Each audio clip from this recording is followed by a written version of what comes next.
How old is Kirk's Star Trek? The original series crew in Strange New Worlds. Ever since Star Trek, Strange New Worlds premiered, fans have been fascinated by the delicate dance between nostalgia and innovation. The show has successfully bridged the timeline between Star Trek, Enterprise, and the original series, giving viewers a window into the early adventures of Captain Christopher Pike and, by extension, the crew that would eventually orbit around James T. Kirk.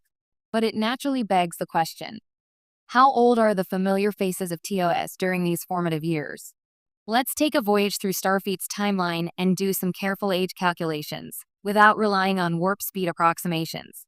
1. Captain James T. Kirk. Kirk is the most obvious and most speculated upon member of the crew. In TOS, he famously captains the Enterprise in the 2260s. In Strange New Worlds, we meet him as a young Starfleet officer, still serving under Pike. Canonically, Kirk was born in 2233.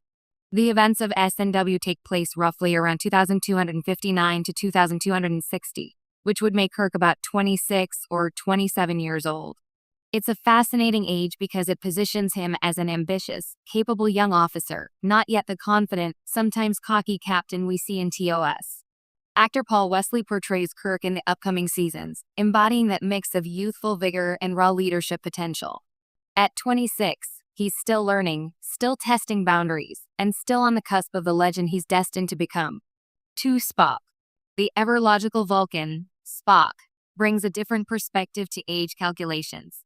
Spock was born in 2230, making him 3 years older than Kirk. During the events of SNW, he would be around 29 or 30.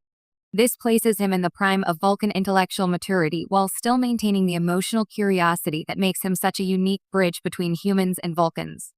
In Strange New Worlds, Spock's age explains why he is already a competent officer but still grappling with the tension between his Vulcan heritage and human emotions. His interactions with a young Kirk are particularly rich, as their dynamic foreshadows the iconic partnership of TOS, but with a fresh, developmental edge. 3. Dr. Leonard Bones McCoy. Bones is a little trickier because his age isn't explicitly pinned down in canon. Most sources suggest McCoy was born in 2227, which would make him around 32 or 33 during SNW. This age is perfect for the grizzled yet empathetic persona he develops in TOS. In Strange New Worlds, McCoy is already showing his medical prowess and no-nonsense attitude, but he hasn't yet reached the seasoned wisdom that defines him later. His slightly older age relative to Kirk allows him to act as both mentor and occasional moral counterpoint, even if Kirk doesn't always appreciate it. The interplay between McCoy's maturity and Kirk's youthful impulsiveness is a delightful subplot waiting to unfold. 4. Nyota Uhura. Uhura's age is a subtle but important factor in understanding the early Enterprise crew. While canon doesn't provide a definitive birth year, the TOS-era Uhura is estimated to have been born around 2239. This would make her about 20 years old in Strange New Worlds. At this stage, she would be a talented, up-and-coming communications officer, still finding her voice and confidence. In the SNW timeline, she is likely training or already serving aboard the Enterprise under Pike. Her youth highlights the pioneering spirit of Starfleet's early officers and gives the audience a sense of the growth she undergoes before becoming the iconic lieutenant we know. 5. Montgomery Scott.